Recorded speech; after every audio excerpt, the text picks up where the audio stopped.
Pusztai Valentina vagyok, a Mosolygó Gyerekek Nonprofit Kft. Vezetője. A céget 2009-ben alapítottam, a Szövény Aprókháza családi bölcsödék 16 éves lesz idén.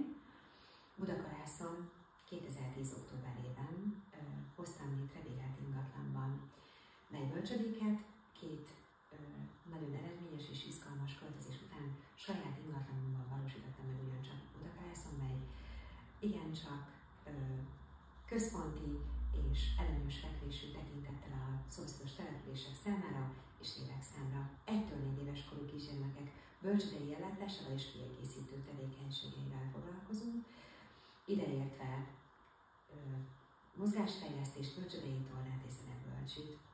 2025.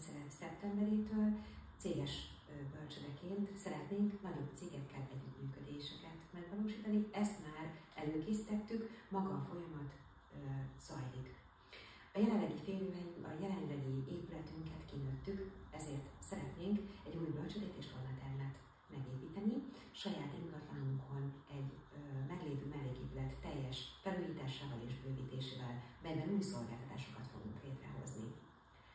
A pályázatot a céges együttműködések marketing költségeihez, kommunikációjához, az új bölcsödei és tornaterem kialakításának üzleti tervéhez, marketing tevékenységéhez és a csapatépítéshez, az új szolgáltatások bevezetéséhez, piacra lépéshez szükséges tanácsadásra szeretnénk igénybe venni az üzleti mentorálást. Nagyon-nagyon bízom az együttműködésben, és köszönöm a lehetőséget.